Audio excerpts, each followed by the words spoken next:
اعوذ باللہ من الشیطان الرجیم، بسم اللہ الرحمن الرحیم۔ سورہ حدید مدینہ منورہ میں نازل ہوئی۔ اس میں 29 آیتیں اور 4 رکوع ہیں۔ نازل ہونے کے اعتبار سے 94 نمبر پر ہے، لیکن تلاوت کے اعتبار سے 57 نمبر پر ہے، اور سورہ زلزال کے بعد نازل ہوئی ہے۔ سبح للہ ما فی السماوات والارض، اللہ کی تسبیح کرتی ہے ہر چیز جو آسمانوں اور زمین میں ہے۔ وَهُوَ الْعَزِيزُ الْحَكِيمُ، اور وہ زبردست ہے، حکمت والا ہے۔ لَهُ مُلْكُ السَّمَاوَاتِ وَالْأَرْضِ، آسمانوں اور زمین کی سلطنت اسی کی ہے۔ یحیی و یمیت، وہ زندہ کرتا ہے اور مارتا ہے۔ وَهُوَ عَلَى كُلِّ شَيْءٍ قَدِيرٌ، اور وہ ہر چیز پر قادر ہے۔ هُوَ الْأَوَّلُ وَالْآخِرُ وَالظَّاهِرُ وَالْبَاطِنُ، وہی اول بھی ہے اور آخر بھی اور ظاہر بھی ہے اور باطن بھی۔ وَهُوَ بِكُلِّ شَيْءٍ عَلِيمٌ، اور وہ ہر چیز کا جاننے والا ہے۔ اس کی مختصر تشریح سن لیجیے۔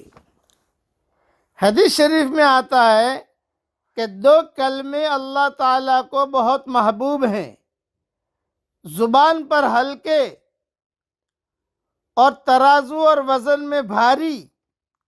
پڑھ لیجئے میرے ساتھ، وہ 2 کلمے کون سے ہیں؟ پڑھیے میرے ساتھ۔ سبحان اللہ و بحمدہ، سبحان اللہ العظیم۔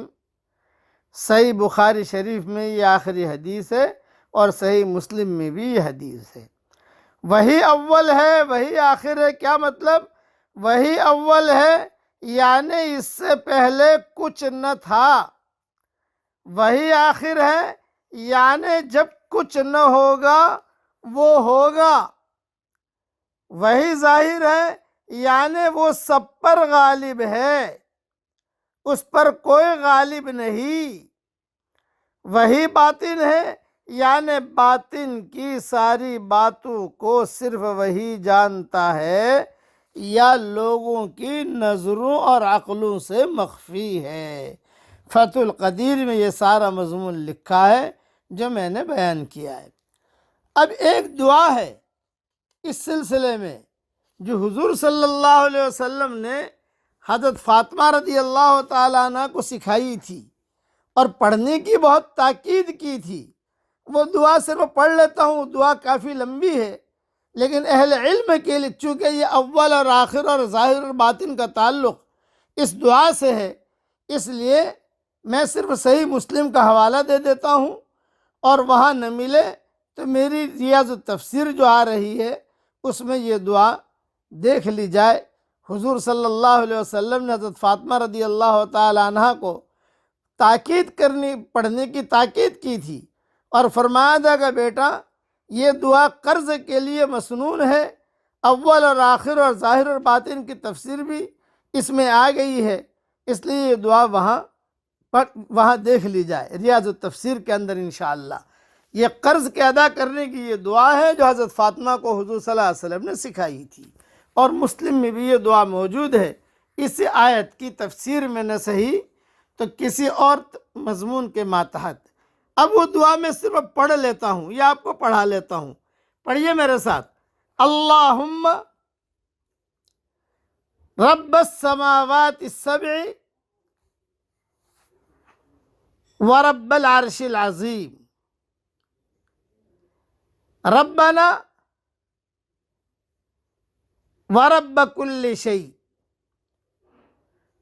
منزل التوراة والإنجيل والفرقان فالق الحب والنوى،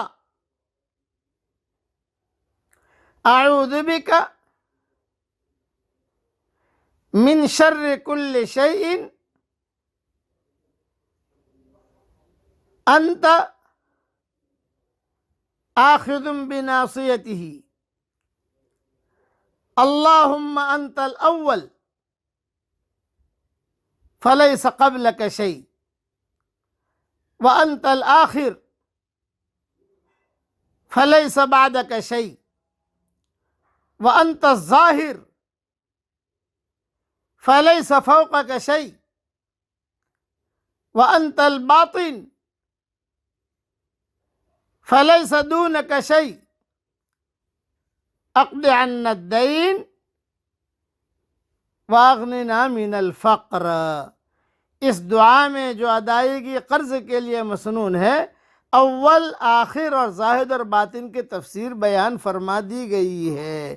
صحیح مسلم میں یہ دعا ہے، اور ریاض التفسیر میں اس کی تشریح پوری دیکھ لیجئے گا۔ اللہ تعالی ہم سب سے راضی ہو جائے، اور اللہ تعالیٰ کی خوب بڑائی بولو، خوب بڑائی بولو، خوب پاکی بیان کرو۔ اللہ تعالیٰ ہم سب سے راضی بھی ہو جائے، اور ہم سب کو اللہ خوش بھی کر دے۔ آمین۔ وآخر دعوانا ان الحمد للہ رب العالمین۔